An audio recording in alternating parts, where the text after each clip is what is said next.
Chapter 11. Like summer tempests came his tears. The rat put out a neat little brown paw, gripped Toad firmly by the scruff of the neck, and gave him a great hoist and a pull, and the waterlogged Toad came up slowly but surely over the edge of the hole, till at last he stood safe and sound in the hall, streaked with mud and weed to be sure, with water streaming off him, but happy and high-spirited as of old, now that he had found himself once more in the house of a friend, and dodgings and evasions were over, and he could lay aside a disguise that was unworthy of his position, and wanted such a lot of living up to. "Oh, Ratty," he cried, "I've been through such times since I last saw you, you can't think. Such trials, such sufferings, and all so nobly borne. Then such escapes, such disguises, such subterfuges, and all so cleverly planned and carried out. Been in prison, got out of it, of course, been thrown in a canal, swam ashore, stole a horse, sold him for a large sum of money, humbugged everybody, made 'em all do exactly what I wanted. Oh, I am a smart Toad, and no mistake. What do you think my last exploit was? Just hold on till I tell you." "Toad," said the Water-Rat, gravely and firmly, "you go off upstairs at once, and take off that old cotton rag that looks as if it might formerly have belonged to some washerwoman, and clean yourself thoroughly, and put on some of my clothes, and try to come down looking like a gentleman if you can. For a more shabby, bedraggled, disreputable-looking object than you are I have never set eyes on in my whole life. Now stop swaggering and arguing and be off. I'll have something to say to you later." Toad was at first inclined to stop and do some talking back at him. He had had enough of being ordered about when he was in prison, and here was the thing being begun all over again, apparently, and by a rat too. However, he caught sight of himself in the looking-glass over the hat-stand, with the rusty black bonnet perched rakishly over one eye, and he changed his mind and went very quickly and humbly upstairs to the rat's dressing-room.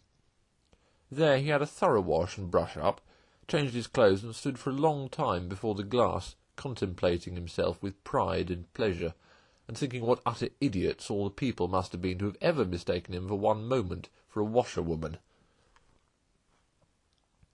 By the time he came down again, luncheon was on the table, and very glad Toad was to see it, for he had been through some trying experiences, and had taken much hard exercise since the excellent breakfast provided for him by the gipsy.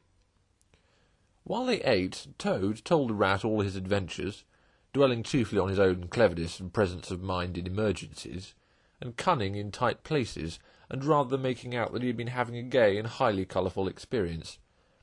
But the more he talked and boasted, the more grave and silent the rat became.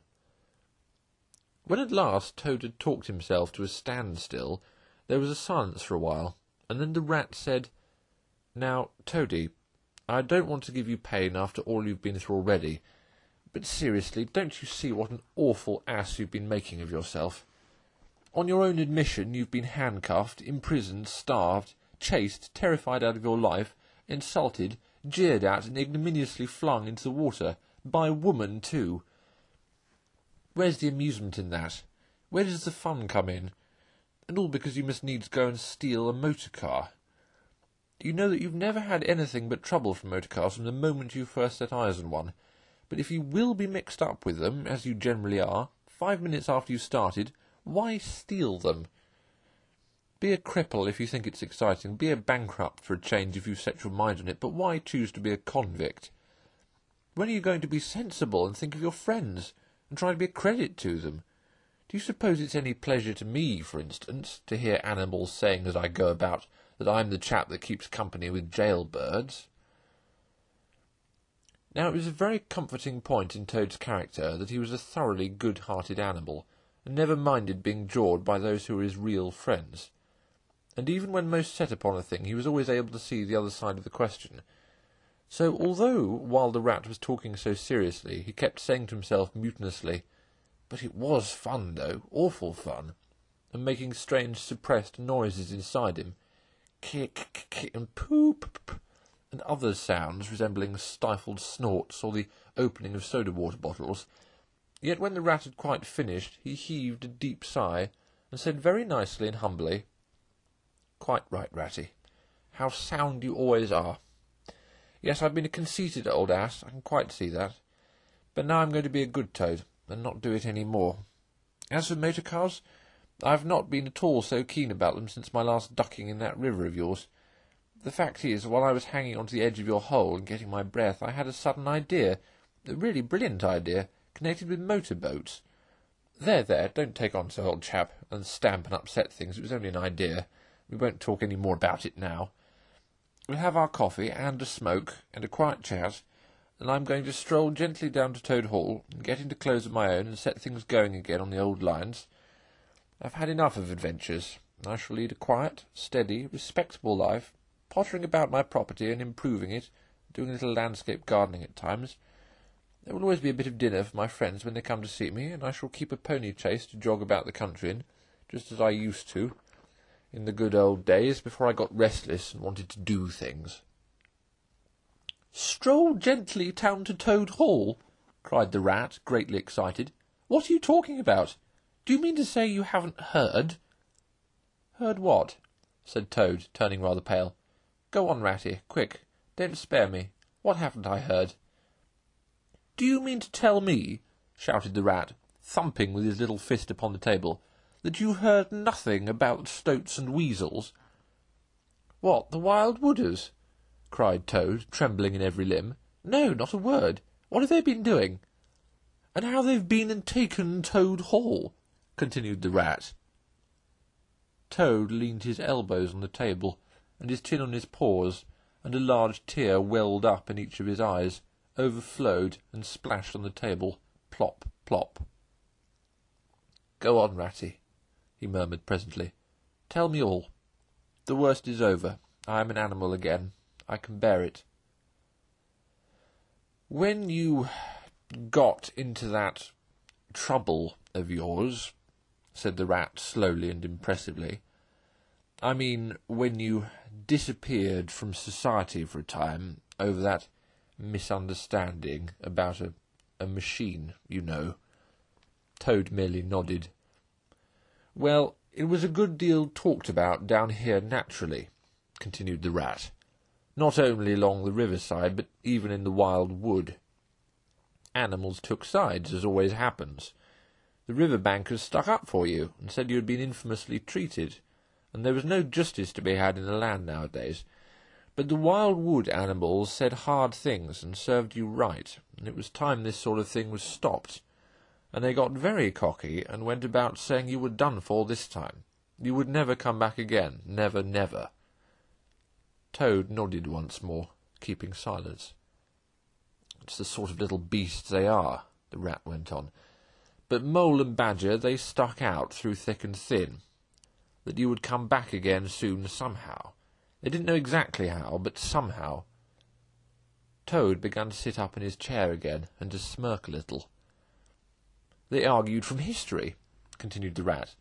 "They said that no criminal laws had ever been known to prevail against cheek and plausibility such as yours, combined with the power of a long purse. So they arranged to move their things into Toad Hall, and sleep there, and keep it aired, and have it all ready for you when you turned up. They didn't guess what was going to happen, of course. Still, they had their suspicions of the wild wood animals. Now I come to the most painful and tragic part of my story. One night, and it was a very dark night, and blowing hard too, and raining simply cats and dogs, a band of weasels, armed to the teeth, crept silently up the carriage drive to the front entrance. Simultaneously, a body of desperate ferrets, advancing through the kitchen garden, possessed themselves of the backyard and offices, while a company of skirmishing stoats, who stuck at nothing, occupied the conservatory and the billiard-room, and held the French windows opening onto the lawn. The Mole and the Badger were sitting by the fire in the smoking-room, telling stories and suspecting nothing, for it wasn't a night for any animals to be out in, when those bloodthirsty villains broke down the doors and rushed in upon them from every side. They made the best fight they could, but what was the good? They were unarmed and taken by surprise, and what can two animals do against hundreds? They took and beat them severely with sticks, those two poor, faithful creatures, and turned them out into the cold and wet with many insulting and uncalled-for remarks. Here the unfeeling Toad broke into a snigger, and then pulled himself together and tried to look particularly solemn. "And the Wild Wooders have been living in Toad Hall ever since," continued the Rat, "and going on simply anyhow, lying in bed half the day and breakfast at all hours, and the place in such a mess, I'm told, it's not fit to be seen, eating your grub and drinking your drink and making bad jokes about you, and singing vulgar songs about prisons and magistrates and policemen, horrid personal songs with no humour in them, and they're telling the tradespeople and everybody that they've come to stay for good." "Oh, have they?" said Toad, getting up and seizing a stick. "I'll jolly soon see about that." "It's no good, Toad," called the Rat after him. "You'd better come back and sit down. You'll only get into trouble." But the Toad was off, and there was no holding him.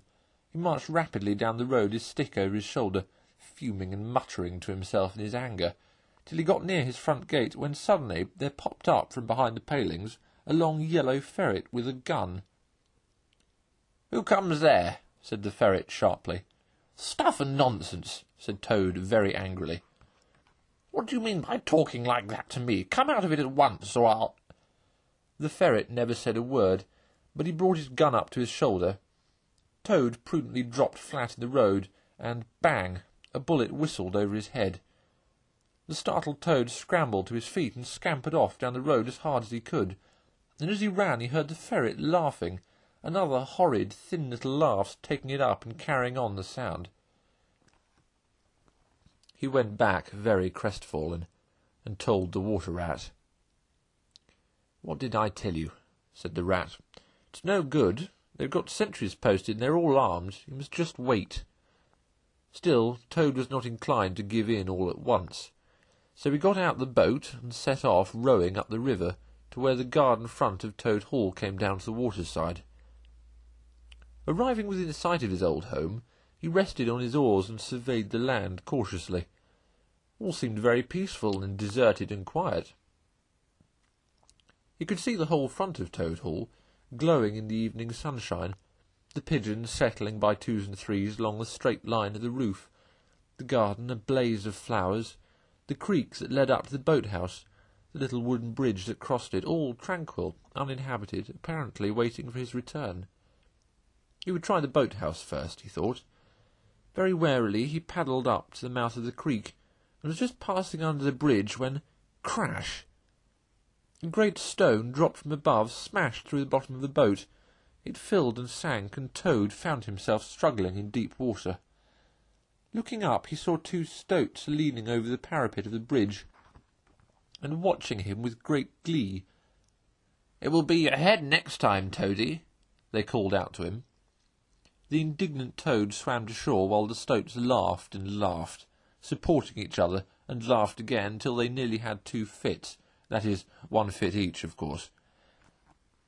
The Toad retraced his weary way on foot, and related his disappointing experiences to the Water Rat once more. "Look, what did I tell you?" said the Rat very crossly. "And now, look here, see what you've been and done? Lost me my boat that I was so fond of, that's what you've done, and simply ruined that nice suit of clothes I lent you. Really, Toad, of all the trying animals, I wonder you managed to keep any friends at all." The Toad saw at once how wrongly and foolishly he had acted. He admitted his errors and wrong-headedness, and made a full apology to Rat for losing his boat and spoiling his clothes, and he wound up by saying, with the frank self-surrender which always disarmed his friend's criticism and won them back to his side, "Ratty, I see that I have been a headstrong and a wilful Toad. Henceforth, believe me, I will be humble and submissive, and will take no action without your kind advice and full approval." "If that really is so," said the good-natured Rat, already appeased, "then my advice to you is, considering the lateness of the hour, to sit down and have your supper, which will be on the table in a minute, and be very patient, for I am convinced that we can do nothing until we have seen the Mole and the Badger, and heard the latest news and held conference, and taken their advice in this difficult matter." Yes, of course, the Mole and the Badger," said Toad lightly. "What's become of them, the dear fellows? I've forgotten all about them." "Well may you ask," said the Rat reproachfully. While you were riding about the country in expensive motor cars and galloping proudly on blood horses and breakfasting on the fat of the land, those two poor devoted animals have been camping out in the open in every sort of weather, living very rough by day and lying very hard by night, watching over your house, patrolling your boundaries, keeping a constant eye on the stoats and weasels, scheming and planning and contriving how to get your property back for you. You don't deserve to have such true and loyal friends, Toad, you really don't. Some day, when it's too late, you'll be sorry you didn't value them more when you had them. "Ah, I'm an ungrateful beast, I know," sobbed Toad, shedding bitter tears. "Let me go out and find them, out into the cold, dark night, and share their hardships, and try to prove by— Hold on a bit. Surely I heard the chink of dishes on a tray. Supper's here at last. Hooray! Come on, Ratty." And Rat remembered that poor Toad had been on prison fare for a considerable time, and that large allowances had therefore to be made. He followed him to the table accordingly, and hospitably encouraged him in his gallant effort to make up for last privations. They had just finished their meal and resumed their armchairs, when there came a heavy knock on the door. Toad was nervous, but the Rat, nodding mysteriously at him, went straight up to the door and opened it, and in walked Mr. Badger. He had all the appearance of one who for some nights had been kept away from home and all its little comforts and conveniences.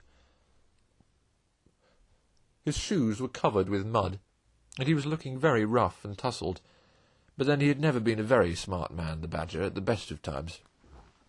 He came solemnly up to Toad, shook him by the paw, and said, "Welcome home, Toad. Alas, what am I saying? Home indeed.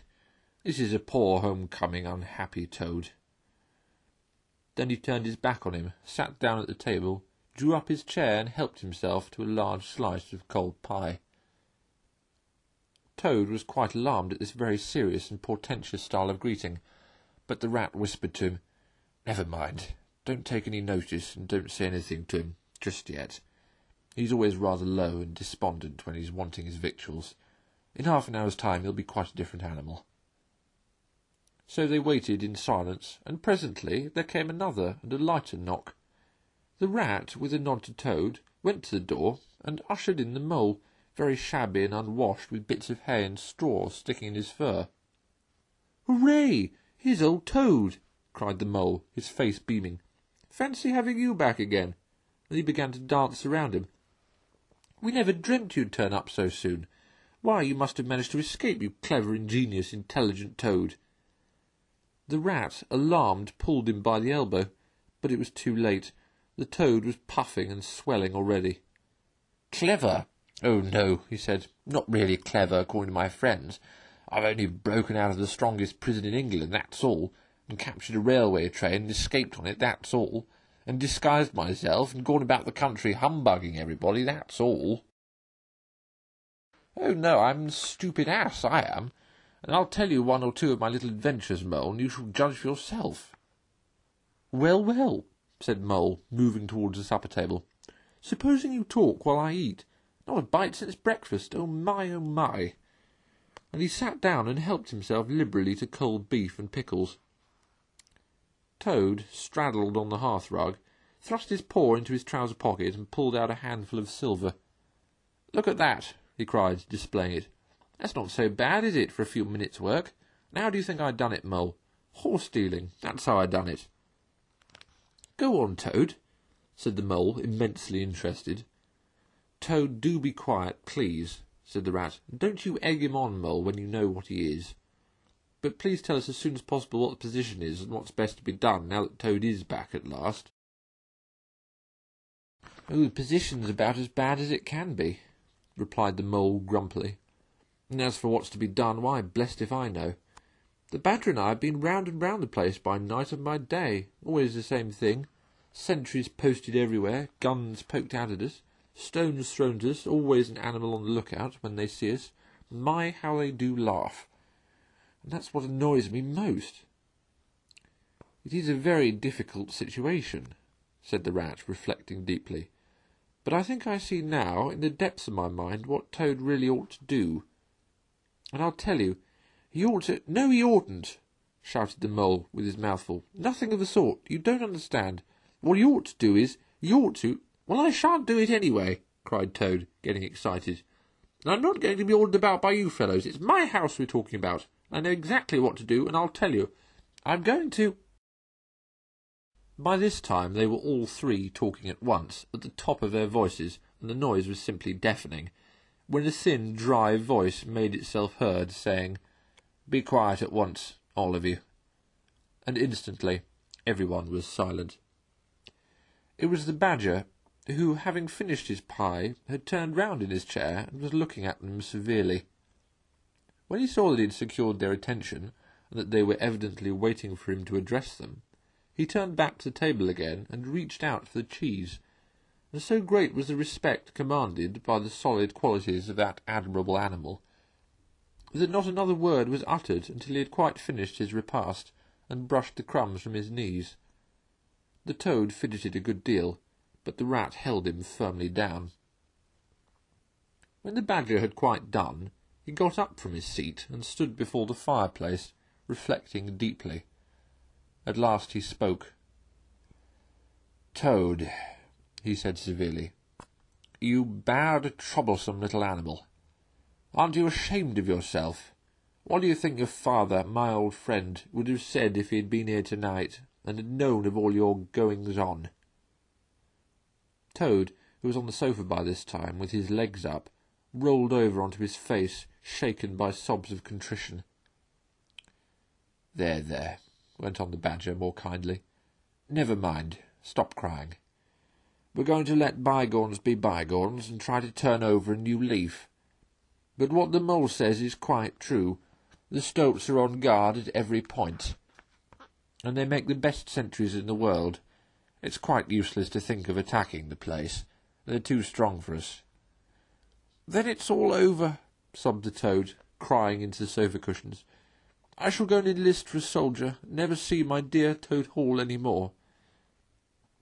"Come, cheer up, Toady," said the Badger. "There are more ways of getting back a place than by taking it by storm. I haven't said my last word yet. Now, I'm going to tell you a great secret." Toad sat up slowly and dried his eyes. Secrets had an immense attraction for him, because he could never keep one, and he enjoyed the sort of unhallowed thrill he experienced when he went and told another animal, after having faithfully promised not to. "There is an underground passage," said the Badger impressively, "that leads from the river bank, quite near here, right up to the middle of Toad Hall." "Oh, nonsense, Badger," said Toad rather airily. "You've been listening to some of the yarns they spin in the public houses about here. I know every inch of Toad Hall inside and out. Nothing of the sort, I do assure you." "My young friend," said the Badger with great severity, "your father, who was a worthy animal, a lot worthier than some others I know, was a particular friend of mine, and told me a great deal he wouldn't have dreamt of telling you. He discovered that passage. He didn't make it, of course. That was done hundreds of years before he ever came to live there. And he repaired it and cleaned it out, because he thought it might come in useful some day, in case of trouble or danger. And he showed it to me. 'Don't let my son know about it,' he said. 'He's a good boy, but very light and volatile in character, and simply cannot hold his tongue. If he's ever in a real fix, and it would be of use to him, you may tell him about the secret passage, but not before.' The other animals looked hard at Toad to see how he would take it. Toad was inclined to be sulky at first, but he brightened up immediately, like the good fellow he was. "Well, well," he said, "perhaps I am a bit of a talker. A popular fellow such as I am. My friends get round me. We chaff, we sparkle, we tell witty stories, and somehow my tongue gets wagging. I have the gift of conversation. I've been told I ought to have a salon, whatever that may be. Never mind. Go on, Badger. How's this passage of yours going to help us?" "I've found out a thing or two lately," continued the Badger. "I got Otter to disguise himself as a sweep, and call at the back door with brushes over his shoulder, asking for a job. There's going to be a big banquet tomorrow night. It's somebody's birthday, the Chief Weasel's, I believe, and all the weasels will be gathered together in the dining-hall, eating and drinking and laughing and carrying on, suspecting nothing. No guns, no swords, no sticks, no arms of any sort whatever." "But the sentinels will be posted as usual," remarked the Rat. "Exactly," said the Badger. "That's my point. The weasels will trust entirely to their excellent sentinels, and that is where the passage comes in. That very useful tunnel leads right up underneath the butler's pantry, next to the dining-hall." "Aha! The squeaky board in the butler's pantry," said Toad. "Now I understand it." "We shall creep quietly out into the butler's pantry," cried the Mole. "With our pistols and swords and sticks," shouted the Rat. "And rush in upon them," said the Badger. "And whack 'em, and whack 'em, and whack 'em," cried the Toad in ecstasy, running round and round the room and jumping over the chairs. "Very well, then," said the Badger, resuming his usual dry manner. "Our plan is settled, and there's nothing more for you to argue and squabble about. So, as it's getting very late, all of you go right off to bed at once. We will make all the necessary arrangements in the course of the morning tomorrow." Toad, of course, went off to bed dutifully with the rest. He knew better than to refuse, though he was feeling much too excited to sleep. But he had had a long day, with many events crowded into it, and sheets and blankets were very friendly and comforting things after plain straw, and not too much of it, spread on the stone floor of a draughty cell. And his head had not been many seconds on his pillow before he was snoring happily. Naturally, he dreamt a good deal, about roads that ran away from him just when he wanted them, and canals that chased him and caught him, and a barge that sailed into the banqueting hall with his week's washing, just as he was giving a dinner party.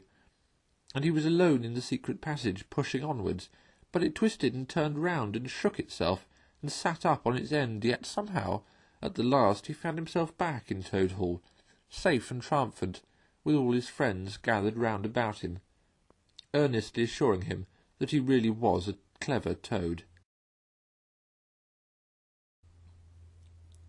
He slept till a late hour the next morning, and by the time he got down he found that the other animals had finished their breakfast some time before. The Mole had slipped off somewhere by himself without telling anyone where he was going. The Badger sat in the armchair, reading the paper, and not concerning himself in the slightest about what was going to happen that very evening. The Rat, on the other hand, was running round the room busily, with his arms full of weapons of every kind, distributing them in 4 little heaps on the floor, and saying excitedly under his breath as he went, "Here's a sword for the Rat, here's a sword for the Mole, here's a sword for the Toad, here's a sword for the Badger. Here's a pistol for the Rat, here's a pistol for the Mole, here's a pistol for the Toad, here's a pistol for the Badger," and so on in a regular, rhythmical way, while the 4 little heaps grew steadily bigger. "That's all very well, Rat," said the Badger presently, looking at the busy little animal over the edge of his newspaper. "I'm not blaming you, but let's just get once past the Stoats with those detestable guns of theirs, and I assure you we shan't want any swords or pistols. We 4, with our sticks, once we're inside the dining-hall, why, we shall clear the floor of the lot of them in 5 minutes. I'd have done the whole thing by myself, and I didn't want to deprive you fellows of the fun." "It's as well to be on the safe side," said the Rat reflectively, polishing a pistol barrel on his sleeve and looking along it. The Toad, having finished his breakfast, picked up a stout stick and swung it vigorously, belabouring imaginary animals. "I'll learn 'em to steal my house," he cried. "I'll learn 'em, I'll learn 'em." "Don't say learn 'em, Toad," said the Rat, greatly shocked. "It's not good English." "What are you always nagging at Toad for?" inquired the Badger, rather peevishly. "What's the matter with his English? It's the same what I use myself, and if it's good enough for me, it ought to be good enough for you." "I'm very sorry," said the Rat humbly. "Only I think it ought to be teach 'em, not learn 'em." "But we don't want to teach 'em," replied the Badger. "We want to learn 'em. Learn 'em, learn 'em. And what's more, we're going to do it too." "Oh, very well, have it your own way," said the Rat. He was getting rather muddled about it himself, and presently he retired into a corner, where he could be heard muttering, "Learn 'em, teach 'em, learn 'em," till the Badger told him rather sharply to leave off. Presently the Mole came tumbling into the room, evidently very pleased with himself. "I've been getting a rise out of the stoats." "I hope you've been very careful, Mole," said the Rat anxiously. "I should hope so too," said the Mole confidently. "I got the idea when I went into the kitchen to see about Toad's breakfast being kept hot for him. I found that old washerwoman dress that he came home in yesterday, hanging on a towel horse before the fire. So I put it on, and the bonnet as well, and the shawl, and off I went to Toad Hall as bold as you please. The sentries were on the lookout, of course, with their guns and their 'Who comes here?' and all the rest of their nonsense. 'Good morning, gentlemen,' says I, very respectful. 'Want any washing done to-day?' They looked at me very proud and stiff and haughty, and said, 'Go away, washerwoman. We don't do any washing on duty.' 'Or any other time,' says I. Ho! Wasn't it funny, Toad?" "Poor frivolous animal," said Toad very loftily. The fact is, he felt exceedingly jealous of Mole for what he had just done. It was exactly what he would have liked to have done himself, if only he had thought of it first and hadn't gone and overslept himself. The sergeant in charge, he said to me, very short, he said, "Now run away, my good woman, run away. Don't keep my men idling and talking on their posts." "Run away?" said I. "It won't be me that'll be running away in a very short time from now." "Oh, Moley, how could you?" said the Rat, dismayed. The Badger laid down his paper. "I could see them pricking up their ears and looking at each other," went on the Mole, "and the sergeant said to them, 'Never mind her, she doesn't know what she's talking about.'" "Oh, don't I?" said I. "Well, let me tell you this. My daughter, she washes for Mr. Badger, and that'll show you whether I know what I'm talking about, and you'll know pretty soon too. 100 bloodthirsty badgers, armed with rifles, are going to attack Toad Hall this very night, by way of the paddock. 6 boatloads of rats with pistols and cutlasses will come up the river and effect a landing in the garden, while a picked body of toads, known as the Die-Hards or the Death or Glory Toads, will storm the orchard and carry everything before them, yelling for vengeance. There won't be much left of you to wash by the time they've done with you, unless you clear out while you have the chance." Then I ran away, and while I was out of sight I hid, and presently I came creeping back along the ditch and took a peep at them through the hedge. They were all as nervous and flustered as could be, running all ways at once and falling over each other, and everyone giving orders to everybody else and not listening, and the sergeant kept sending off parties of stoats to distant parts of the grounds, and sending other fellows to fetch them back again, and I heard them saying to each other, "That's just like the weasels. They're to stop comfortably in the banqueting hall and have feasting and toasts and songs and all sorts of fun, while we must stay on guard in the cold and dark, and in the end be cut to pieces by bloodthirsty badgers." "Oh, you silly ass, Mole," cried Toad. "You've been and spoiled everything." "Mole," said the Badger, in his quiet, dry way, "I perceive you have more sense in your little finger than some other animals have in the whole of their fat bodies. You've managed excellently, and I begin to have great hopes of you. Good Mole. Clever Mole." The Toad was simply wild with jealousy, more especially as he couldn't make out for the life of him what the Mole had done that was so particularly clever. But fortunately for him, before he could show temper or expose himself to the Badger's sarcasm, the bell rang for luncheon.